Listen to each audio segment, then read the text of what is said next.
All right, welcome back in. McElroy and Cubelic in the morning. I have confirmation, Greg, from one of our most loyal listeners, Steven in Texas, shooting me a DM saying never. It has never been called that. So we're putting that right in line with the Mayor's Cup, whatever it's called, for South Carolina and Texas A&M. Sunshine Showdown. I don't remember that one until a couple years ago. So, you know, we love rivalry games. What we don't need is people making rivalry games cute. That's what I don't think we need. Is that worse than a Uh, trinket? Well, if A forced it's trinket? Forced it's a trinket, it's trinket, not but it's worse, but also it's the same sellable. thing. It's sellable. No, you're right, and that's why you do it because the two schools are probably never going to be on board selling Texas A&M because that's you're just not doing that. But when you give it a cute Correct. name, now all of a sudden Big B Drugs can put their name on that and be off and running. Like here we go. Yes. Like Radio Shack can sponsor, you know, the Alabama all-time game or whatever you wanted to call it, the Iron Bowl to make it cute or something else, whatever you'd call it. I don't even know what you'd reference it Correct. as, but either way. Yes. The Lone Star Showdown presented by Dr. Pepper or whatever is a lot easier to sell as opposed to the Texas A&M game annually brought to you by Gulf Oil Distributing. Like, I don't know. Like, it's like you can't do it. Before we move on and discuss a little bit of what happened here in Birmingham over the weekend, tell our listeners about Kanty. Well, Kanty can fix it. Cantey can fix it.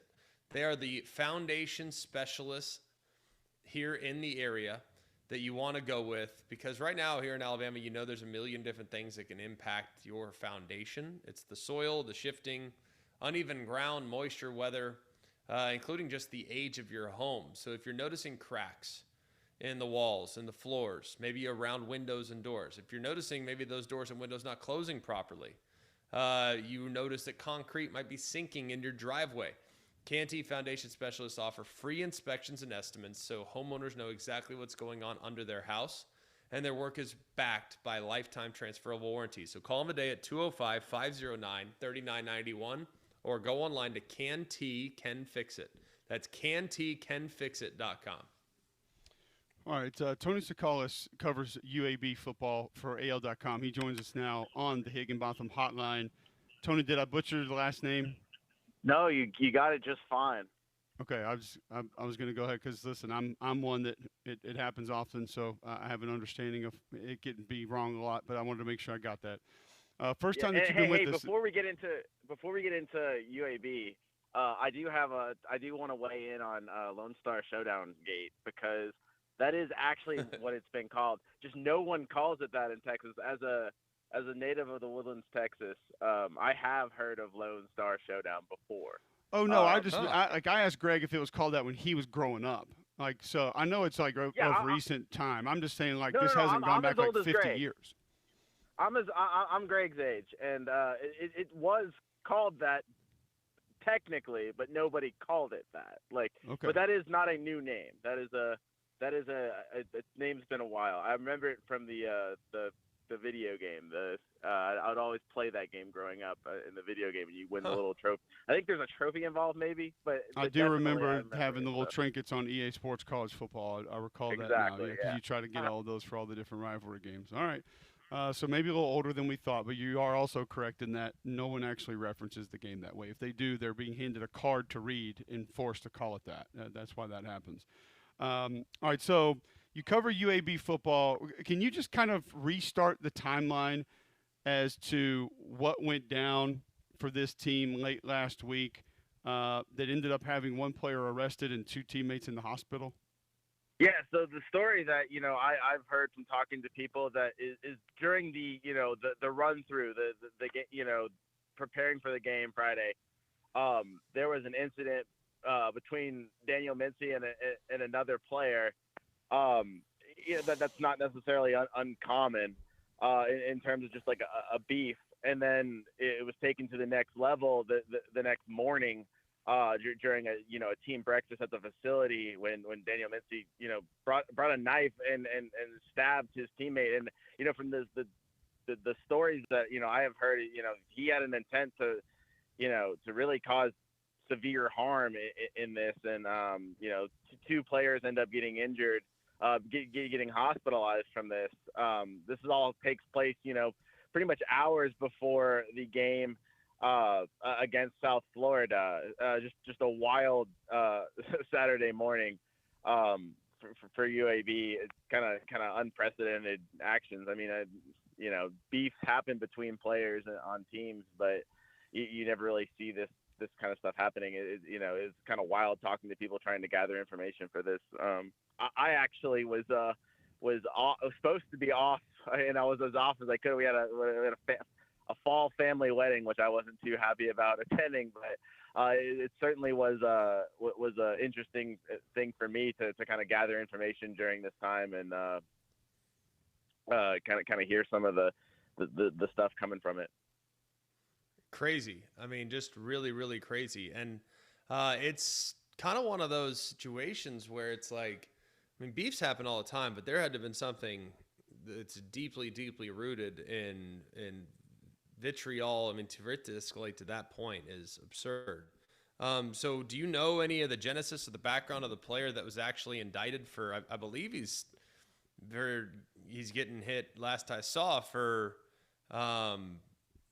like assault with intent to murder or something like that, like some type of crazy deal, like attempted murder, whatever. So what have you heard about this young man's background? I don't really know much about the young man. He wasn't, a big time factor on UAB's roster. He's a redshirt freshman. He transferred from Kentucky.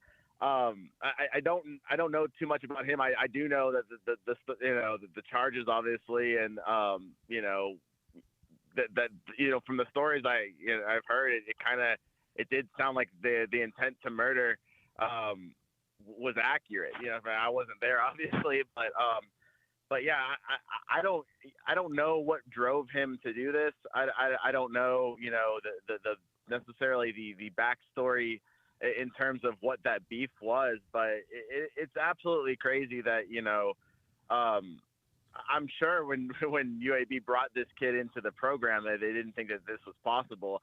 I do think that this is a product of it's really hard when you have this many transfers, and not saying that this stuff is going to happen in college football, but when you talk about kids, how could they how could this happen? How could this happen?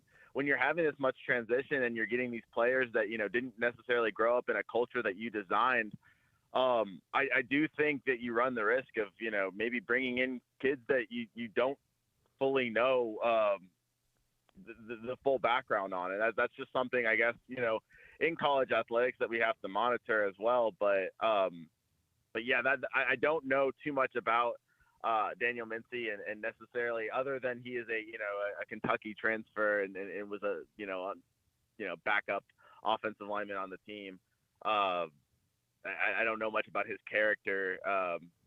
I covered him in Kentucky, Tony, and I mean he got in a couple different games, and I mean I've watched him play, studied his film, been on the sideline there watching him at Kentucky. I didn't hear anything anywhere near this from a character perspective, and I think, like Greg said, we all hear about scuffles, fights at practice. We had fights at practice. We all had dudes on our teams that you knew nobody messed with. But like this is completely next level. Like this is, I have always said, just in general, like the ability to take a sharp object and stab another individual with it is like a completely different level of malice. Like when you allow yourself to do that like that, you got something else going on completely.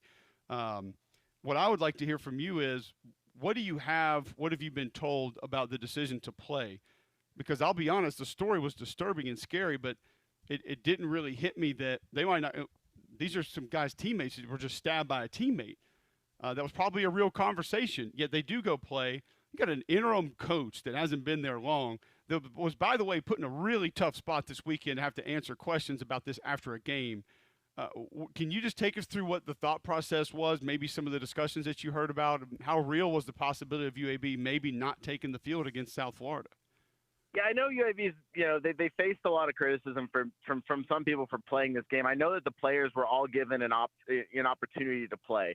And so, it's not like they weren't forced to play. I think if an overwhelming majority of the, obviously if enough players had decided not to play, they would not have played, because I did hear that the players were given that option. Every player on the team was given that option, whether or not they wanted to suit up.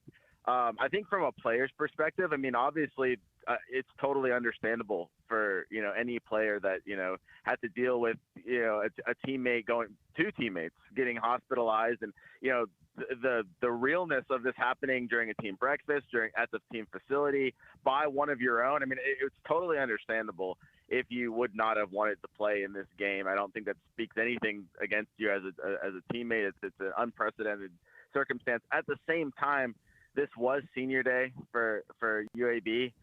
This is the last time, a lot of these guys are going to be able to play. And it's not much of a home crowd at UAB, but, it's the last time a lot of these people had family there to see them play.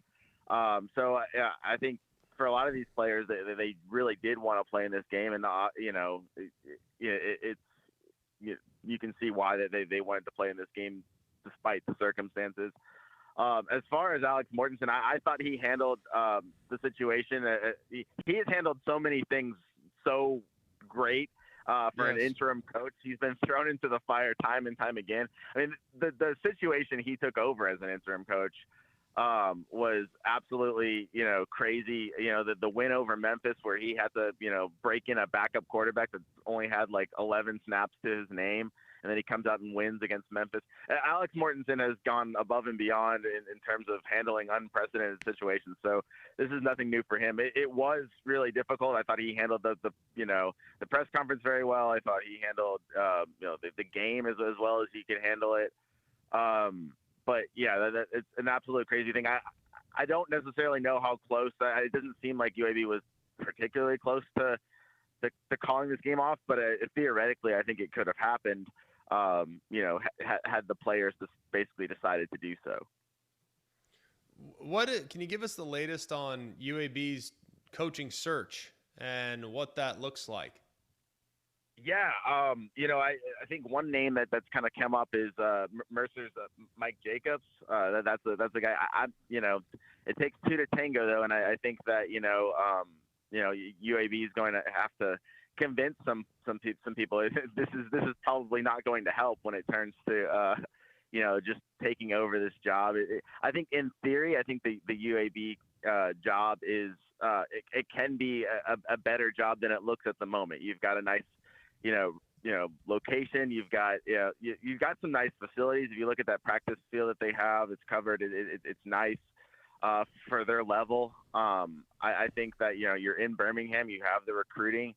You're in a part of the country that people really care about football. So you can make that push. And it wasn't too long ago that UAB was really doing some things under Bill Clark. So you look at it, the possibilities are there. At the same time, it really seems like this program's taken a step back, and I think that there's probably some coaches that really have kind of looked at that, and I think that it might take some convincing. It might take a really big job by Mark Ingram, the offensive coordinator. That's not the offensive coordinator, the athletic director.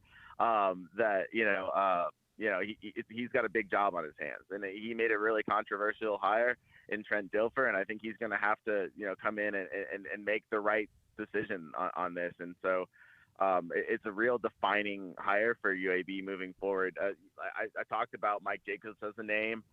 Casey Woods, the offensive coordinator at SMU, is a name that we've heard a lot of. I think that would be, he's a guy that has worked at UAB, under Bill Clark. I think he'd be a really good name to look at. I personally, if you could give me anybody, I like Drew Cronick, the offensive coordinator for Navy. He's a guy that's really been innovative in what he's done with that Navy offense. If you could bring him in, he has. So Greg, Greg doesn't believe that offense is complicated.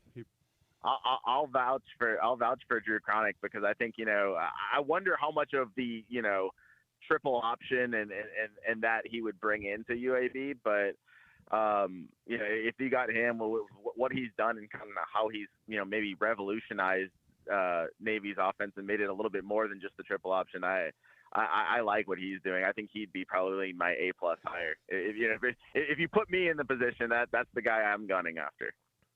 Well, Tony, we appreciate the time today. Thanks for bringing some clarity to this. It is not the reason that we want to talk about UAB football on this show, but it was a national story. It was everywhere on Friday, and we'll get you back to keep us updated on this UAB coaching search. Thanks for hopping on today. Hey, thanks for having me on. Tony Sakalas with UAB, covers UAB for AL.com.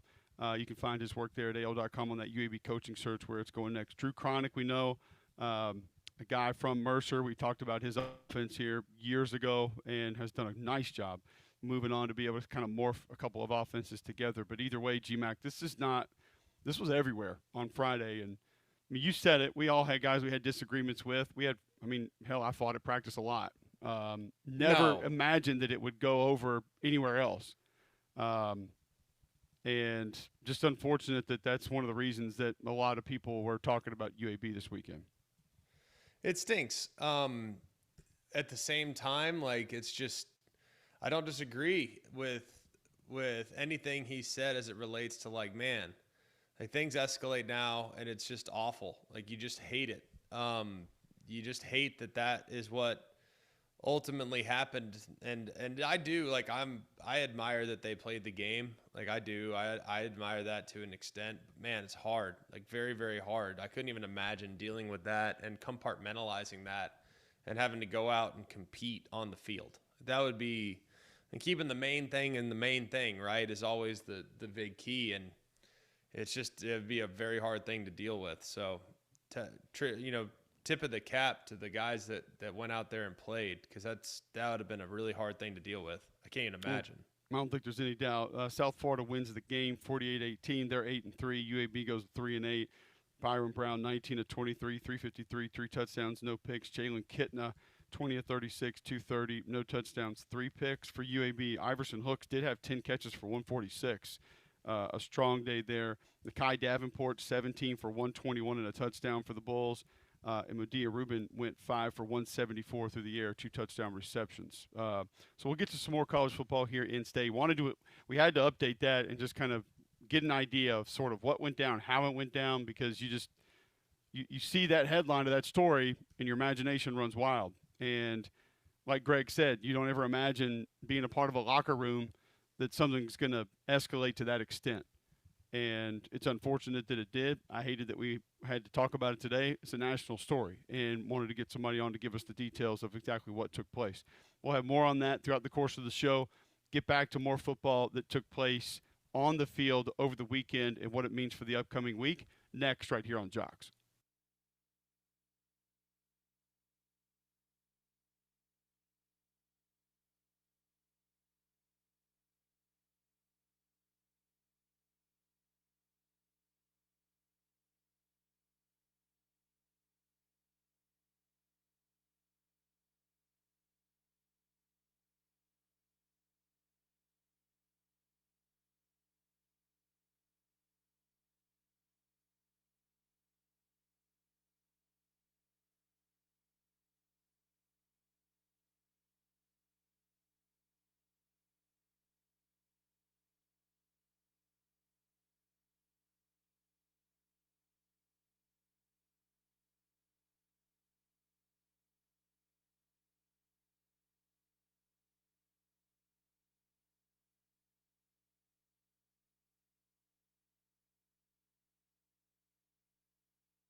Welcome back in, McElroy and Cubelic in the morning. Let's begin to get into some of the games from over the weekend.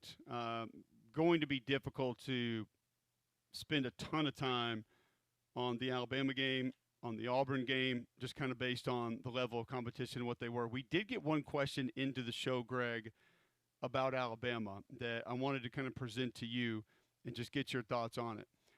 Louis Jarman tweets in, does that Greg McElroy see a similarity to his and Ty's first year? First year, midseason slump. Ingram has his Heisman moment. Ty, not apparently so lucky. Then a game-winning drive in Auburn, march to a national championship game. That would be nice. I don't know if he's necessarily saying that you had a midseason slump, but just are you seeing some similarities in the path of Ty's first year as a starter that you saw at Alabama? No, I think Ty's had a better first year than I had, like, for sure. Obviously, different style of offense, more put on the quarterback's shoulders, less of a run game, like very, very different offensive identities. But I guess some comparables and as it relates to pre-snap adjustments, pre-snap decisions, getting in the correct play. But no, no, I think Ty's had a much better year than I had.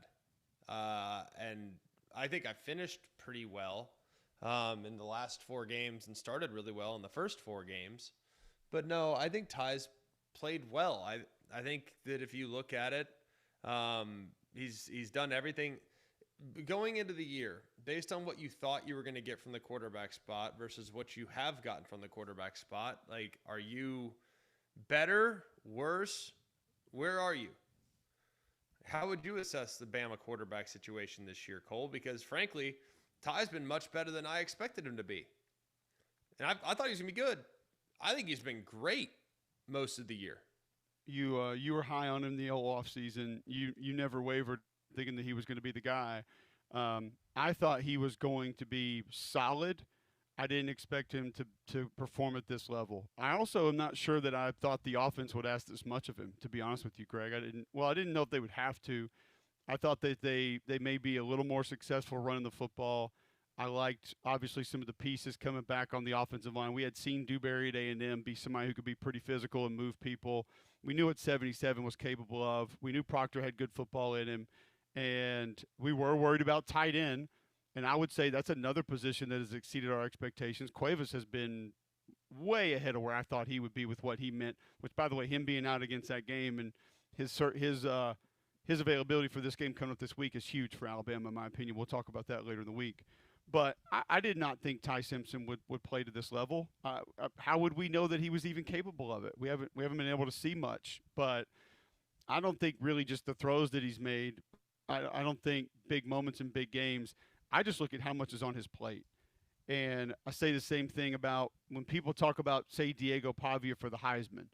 And they'll put his stats up against some of these air raid quarterbacks or, up-tempo, no huddle offense quarterbacks. It's like you got to look at the operation of what he's being asked to do. And whether it's Gunnar Stockton, Diego Pavia, Ty Simpson, like those are the 3 guys in the league that I think are being asked to do more than any other quarterback in the league. And there's not a ton of quarterbacks in college football that are being asked to do more than they do. There are some that are on their level at other places, and there's no doubt. But that's what I've been most impressed with. Just the formations, the shifts, the motions, the different throws, being under center, play action, turning your back to the defense, bootlegs, zone reads, quarterback keeps, quarterback direct runs, checking at the line of scrimmage, RPOs. Like he literally is asked to do about – I've seen him run an option this year. Like, what has he not been asked to do yet? He's literally asked to do everything, and that to me is more valuable, more important than arm strength, mobility, accuracy. Just being able to operate that much of an offense has been beyond impressive to me. That's kind of what I take more than anything from Ty Simpson this year, and I didn't have any clue that he'd be capable of handling that much inside this Alabama offense. Yeah, I think he's been – I was excited about him. I thought he was going to be a significant upgrade off of last year. I didn't even think that was going to be close. Like, I thought they'd be much more stable, much more predictable in a good way, predictable in a good way. I think all of those were like he has absolutely been what I thought he'd be in that scenario. But I would also argue too that there are some parts of his game that you can tell he hasn't played a ton. I mean, he's still a first-year starter. People will talk about, oh, he's a fourth-year player. Like, for example, like use the best example is Joe Burrow and what he was in his first year at LSU to what he was in his second year at LSU.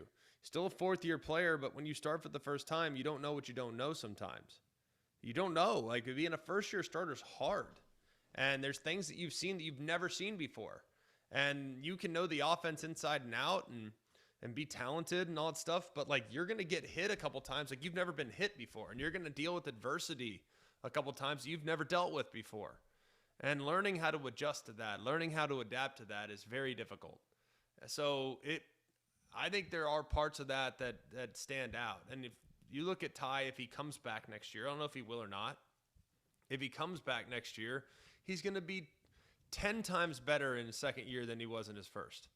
Like, I know my growth from year one, like I was 10 times the player my second year as a starter than I was the first year as a starter. 10 times better. Way more comfortable, way more decisive, much better statistically, feel, adjustments, things like that. You could just put more on my plate. It wasn't even close. So, and I know we didn't win the national championship my second year, but I was a better player by a mile. You know what I mean? And I think that the same could be said for Ty, and you just have to acknowledge, like, there are things that you learn about yourself and about the game from year one to year two that are enormous. So, I mean, I hope he comes back. I don't know if he will, but I just think you need to know, like, hey, man, sometimes being a first-year starter, no matter how talented you are, is hard. And I think he has been everything you could possibly want him to be and more. I don't think there's any doubt. I think it's most Alabama fans will have a real appreciation for what he's been able to do this year and as an opportunity to go to Auburn, play their way into the SEC championship game, and then potentially play their way into the college football playoff. If they win the Iron Bowl and get to the SEC championship game, Greg, is Alabama in the playoff at that point? Yes. You think it's done? They're in. Yes. So your SEC championship game path would be as follows. Georgia to get in needs an Alabama loss or a Texas A&M loss. Alabama just needs to win and then they get in. Texas A&M would need a win or Alabama and Ole Miss to lose. Ole Miss would need a win, a Texas A&M loss, and an Alabama loss to be able to get in to the SEC championship game. Now that is fairly clear. The one that is not is the ACC. Have you, by chance, taken a peek at what the qualifiers look like for the Atlantic Coast Conference Championship game, GMAC? As someone that's calling the ACC Championship game, in fact, I have. Oh, well, then give us who you think has the what's your feel as to who's going to get in, because it is lengthy. I'm not even sure I can run through the entire scenarios here on the show. I mean, it's a lot as far as what's on the line for multiple teams and then how this would actually take place for a few of them to get into the ACC championship game. Well, it's well said. It's not a little. That's for sure. The easiest way to explain it, basically, if SMU wins at Cal, they're in. Okay? So SMU controls their own destiny. They win at Cal this week, who just fired Justin Wilcox. SMU's about a 12-point favorite. They're in. All right, number 2, Virginia. Virginia plays Virginia Tech at home. Both those games are Saturday night right up against each other, by the way. So Virginia beats Virginia Tech, where they are an 11.5-point favorite. They're in. So the most likely scenario right now is Virginia against SMU. The second most likely scenario is one of those two teams, Virginia or SMU. If one of those teams loses, it opens the door for Pitt, who needs to beat Miami at home. If Pitt beats Miami at home, this game will be Saturday at noon Eastern, 11 local, on ABC. If Pitt beats Miami at home, and either SMU or Virginia loses, then Pitt is in, and whoever lost is out. Okay? So we got that. Those are the three most likely scenarios so far, or the two most likely scenarios so far. The next layer to this conversation is Duke. Duke at 6-5, I believe, is next up. They are 5-2 in the ACC, 6-5 overall. Duke is a slight favorite over Wake Forest. I think Wake Forest will win that game, but that's beside the point. Wake Forest, if Duke wins that game and two of the aforementioned three teams lose, then Duke is in. So Pitt, SMU, and Virginia, two of those three lose, and Duke beats Wake Forest, they are in to play against the one that didn't lose, the three that I just mentioned. Make sense there? I'm not going to agree that any of this makes sense because there's no way that anybody's clearly following it, but Pitt, sure. SMU, and Virginia, two of those three teams lose, and Duke wins. They play the one team in that trio that did not lose, that wins. Duke would play them. Okay, fair? And then the last, you might as well just Miami call it and Georgia Tech, right? What's that? We still have Miami and Georgia Tech that we haven't even begun to discuss. Georgia Tech's dead. I mean, literally, the stars have to align and an asteroid has to hit. Wouldn't say dead. In the Gulf. Dead. Okay, it's like a 2% chance. A very unlikely. You guys tell me if this means you're dead. All you need is for Pitt to win, Virginia to lose, Duke to lose, SMU to lose. Or, now all those things right there had to happen. Number one, like they all had to take place. Yes. Or Miami win, SMU lose, Duke lose, and clinch the tiebreaker over Miami and SMU. By the way, the tiebreaker is determined by the strength of schedule by Sports Analytics rankings. One of those two right there. Or there you go. Miami win, SMU lose, Virginia lose, and then clinch the tiebreaker over Virginia, Miami, and SMU, which would be strength of schedule and Sports Source Analytics rankings. That's it. That's all Georgia Tech needs. How easy is that?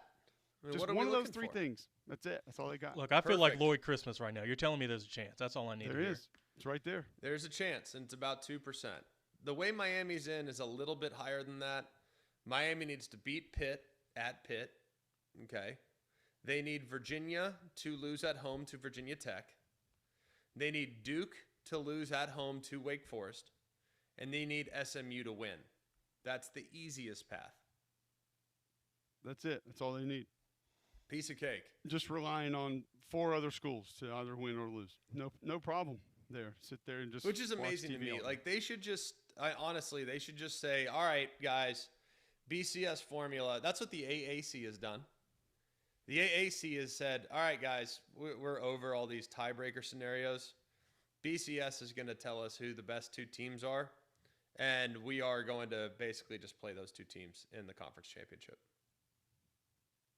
Hey, I give them credit for keeping the BCS rankings people alive and in business. So that's good for them. I mean, it's just so much easier that way. At least I can like comprehend it. Like if I'm the best team in the league, but I had a couple bad losses, like so be it. I'm still in. Like I don't know. Like Miami is the best team in the ACC. I don't know if they're gonna win the ACC, but I think on their best day they are the best team. And it's crazy that we're sitting here and they're the 4th most likely to play in the ACC title game when they are by far the ACC's best chance to go to the playoff and actually be competitive. It's crazy to me. Well, those are some of your scenarios. We have a few others that we can get to if we even want to attempt to try to explain how they work. You guys know by now, though, how Game Day Men's Health works. It's pretty easy. Go to GameDayMen'sHealth.com, sign up for the free consultation. You get the free PSA test, the free testosterone test. They're going to tell you where your baseline health is, then present the ways that they can help you. If you're lacking energy, if you're getting poor sleep, if you feel on edge, all could be the effects of low testosterone, and Game Day Men's Health wants to help you out today. They've helped a lot of people. A lot of our listeners have gone over there, and they're out in Trustville as well, so you can hit that location. holistic approach to health and wellness. Peptides are in stock that can help you with those. Also, different weight loss programs that can help you with that. Book your free consultation today at GameDayMen'sHealth.com. And remember, there's a minimal upfront cost for the programs they offer that's very different than other places in town. And you can also save 10% on any service they offer by mentioning Mac and Cube when you walk in the front door. It's that easy. GameDayMen'sHealth.com. Go sign up for that free consultation today. Okay, that turned into different conversations than what we wanted to have. We'll give you a couple other conference scenarios and then actually go into some of the games from this past weekend, what we thought, what we saw, all that and more next right here on Jocks.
All right, welcome back in. McElroy and Cubelic in the morning. It is 8:40 Monday, November 24th, right here on Jocks. Let's get into some of the games over the weekend, what took place, what we saw. We'll start with your game in Norman, Greg. I was really excited about this matchup. I had real anticipation to be able to watch certain aspects of this game. I was so pumped to see the Missouri run game against the Oklahoma front. It's like the perfect storm of what works better. And you have an Oklahoma front that moves all over the place. They can overpower you. They can overwhelm you with quickness. They can get you off the edge. They can get you with linebacker run through. Just so many different ways. And essentially, the stretch play was invented to offset all of that. And I tell you, it was probably the most impressive 17 for 57 by a running back that I've seen, because Ahmad Hardy was grinding for those yards. I mean, it wasn't like he had, 2 or 3 10-yard carries of clear space. Like, he was working for those 57 yards. And that's kind of a testament to the Oklahoma defense. They couldn't find explosives. Bringing Bo Perbula back in this spot was just – that's a tough ask, man. Like, the ankle's not 100%. He's not going to be able to move the way he wants to. Still ran him a couple of times, which I was like, wow, that's bold. But I guess you got to do what you got to do. And Kirby Moore's offense wasn't going to be completely unlocked, probably because of some of the things he wasn't really going to be capable of. Well, and some of that would actually be in the passing game. But nonetheless, I was impressed with the Oklahoma defense, man. Like, they did what they needed to do, but I also came away with a lot of questions about Oklahoma's offense. Not that we haven't had them this year, but, like, what's your foundation?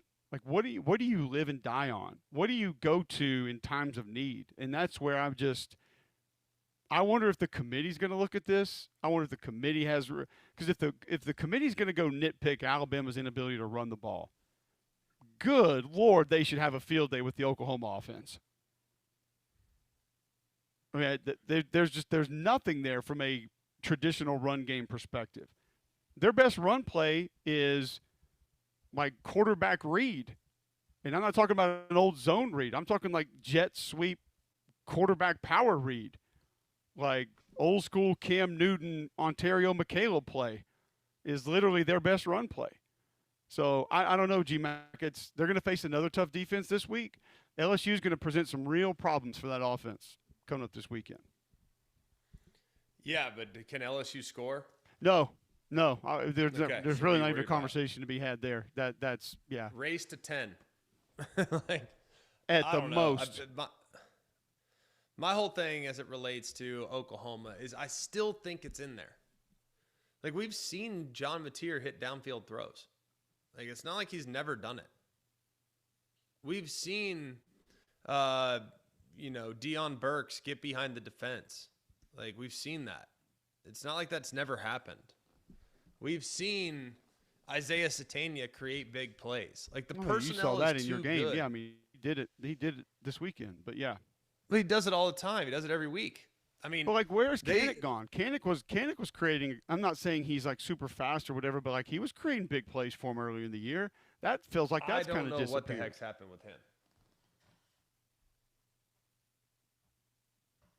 Because he should be more of a weapon than he is, and I don't know why that's not going down. It's an odd deal, man. It's like I just like, where do you make your hay?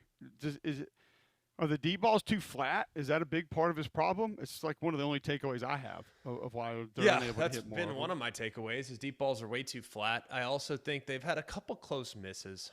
I mean, there have been a couple that have been very close, and it's off the fingertips or this and that. And obviously there was some rust that was clearly in his game after the thumb injury. Then, dude, thumb injury, I'd be hard to come back from. Like, I don't care what anyone says. You can numb it. You can do all this other stuff. Like, there's nothing you can do about it. Like, you got to just play with it, and it's going to be hard, and it's going to affect your grip. And, is there a more important body part, seriously, than your thumb when it comes to throwing the football? I don't think there is. I mean, as a guy that is throwing the football and and got paid to do it, I mean, so this is kind of awesome right here. Like, what is the most important physical attribute for a quarterback? And if you said thumb, everyone would laugh at you. But if you really think about it, go try to throw a ball without a thumb. I'd love to see you do it. I mean, you're not doing it. Not happening. You got to have an opposable thumb. That is a big part of it. I have not seen many. I'm sure there's some. Horses and other animals try to throw things. Air but the Bud. opposable thumb's very, very valuable. Very I valuable. thought Air Bud just caught. I'm sure they put him back there for Wildcat or Wild Dog package, I guess. Wild Dog? Yeah. Yeah, I don't think Yeah. you're not getting too many spirals out there without the thumb. That's not how you have to go It's gonna be hard full to Danny generate Werfel. velocity. Yeah, I don't know. I think the thumb is remarkably important, and I don't think he's the same guy right now. I don't think he's been the same guy on the deep ball, and the numbers reflect it. Do you realize that at one point, I don't know where he finished. I'm sure he probably finished around here. At one point, Mateer was 2 for 13 on balls that traveled 10 or more yards downfield. Whoa. 2 of 13, including 0 for 6 on throws that traveled 15 or more yards downfield. And I would argue that only one of those was catchable. Like even in the vicinity. So I think that there's a problem with his accuracy on the downfields. I think that is a feel thing. That's a touch thing. And that's not something that just gets better immediately after you miss a little time. I still think it's in there. Like, I've seen him do it. It's not like he's never been able to do it before, but he's driving the ball too much. He's got a sidearm release, which is not good when it comes to throwing deep balls, because you want to turn it over and drop it in the bucket. And the way you drop it in the bucket is with an over-the-top release. So the sidearm release doesn't help him. That's why his trajectory is pretty flat. But unless they start hitting some deep balls, man, it's going to be hard. I think they have to be more aggressive. In preparing for that game last week, I went back and watched the 2022 New Orleans Bowl. You're probably sitting there saying, like, why the heck would you watch that? Well, because the 2022 New Orleans Bowl featured Kane Womack as the head coach, by the way, for South Alabama. And the defensive coordinator for South that day was Corey Batoon. And the reason why I watched it, because Kane was like, golly, this guy, like Ben Arbuckle tore us up a couple years ago. I didn't have time at that point, but that was Friday night. That was Friday afternoon when we had those meetings with Kane. So I didn't have time to go back and watch it before the Oklahoma-Bama game, but I did have time last week. So I went back and watched it. And Corey Batoon, who's the defensive coordinator of Missouri now, I wanted to see. I was like, all right, what did Arbuckle attack them with? And, dude, that 2022 game between Western Kentucky and South Alabama in the bowl game, it was relentless. They had 700 yards of offense. It was relentless, like downfield throws, big plays created, like one after another, after another, after another. And that's not what I've seen called from Ben Arbuckle this year. So that's either coming from the head coach, who's saying, hey, man, pull it back just a hair. Maybe you pulled it back a little too much, so let's overcorrect. I did see a few more attempts vertically in this game than we'd seen the last couple of weeks. They just didn't hit them. So I think it's in there. I just think at some point you're going to have to take the reins off, and you're just going to have to say, hey, man, I don't care if we go 3 and out, but we are going to push the ball, and we're going to send it. Because they have the personnel to do it. I don't know if you see it that way. Do you see it that way? I think also they're scared about their freshman offensive linemen. Their offensive line definitely have the them. guys. That could be another part of it too, is they don't think they can hold up for some of that. But I just you have to start finding some things that you can live on and that can be more consistent for you. Because there's just, I mean, he led the team in rushing. The longest rush from scrimmage was the quarterback at 15 yards. And outside of Satanga's 87-yard reception, your next longest play was 17 yards. Now, all that being said, when your defense plays like theirs does, there's a good chance you're going to be okay. But if somebody gets, say, 2 touchdowns, now you better be careful, because it becomes, you're treading on really thin ice if that's the case, and that's where you may go. I mean, that game, by the way, you're 2 offensive holding penalties away by Missouri from that game looking very different. Very different. Oh, and there was another turnover Missouri potentially could have had that was close, and that also that could have changed some of that game. Now, I wouldn't have had a ton of confidence in Missouri continuing to find ways to move the ball, but no, you're right. I mean, that was right there on the brink of being a very different game. Yes. It was, I think that game, but that's the way Oklahoma's played all year. Like, that's kind of their MO. Like, they're going to be really opportunistic, at least in the last 3 games. They've been extremely opportunistic, plus 8 turnovers in the last 3 games. That's crazy. They're going to take advantage, and they're going to have 2 or 3 plays that they make, whether it's a long run by Mateer, it's a long run that they make against Ole Miss that's 60 yards. Like, they are going to have, like, 1 decent run. They're going to have 1 decent throw, and that's pretty much all, or 1 decent pass play that's completed, and that's all they're going to need. Like, if they can just make 2 or 3 offensive plays, they're good. And that's kind of how it's gone for them so far this year. And, but yeah, I don't think, like, Ole Miss was able to move it on them consistently. like really consistently. And I think that those are the style of offenses that you're going to see when you play in the college football playoff. Like Alabama, I think, had they not turned the ball over, a very different game. But guess what? They did, right? But Alabama was able to move it. Like that's the caliber of offense you're going to see in the playoff. So unless you're planning on turning over teams in the playoff 3 times, you're probably not going to be able to win. So do you think Notre Dame's going to turn over 3 times if you catch them in the first round? Probably not. Like, No. You're going to have to score.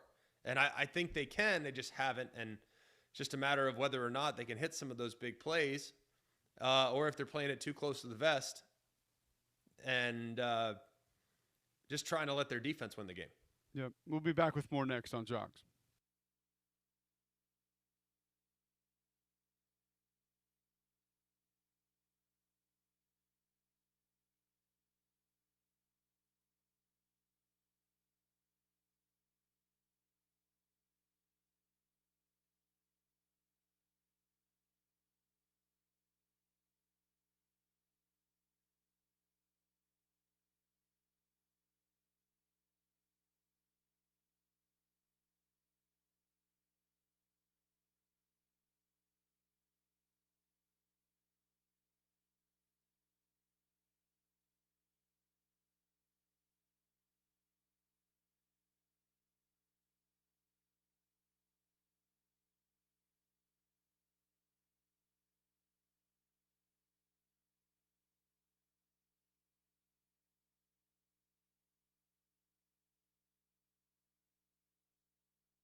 Welcome back in. McElroy and Cubelic in the morning.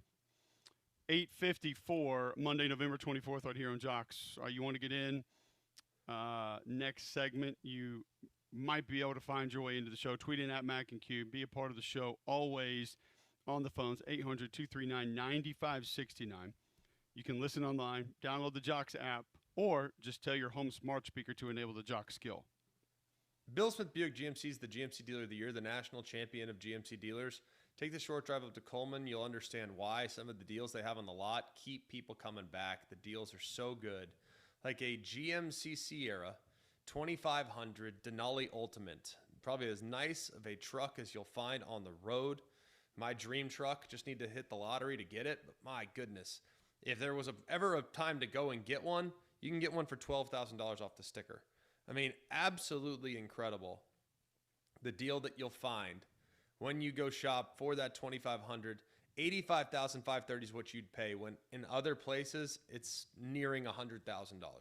It's unbelievable the deals that you'll find. That's why 75% of their business is repeat customers. That's because they sell more vehicles than anyone in the entire Southeast.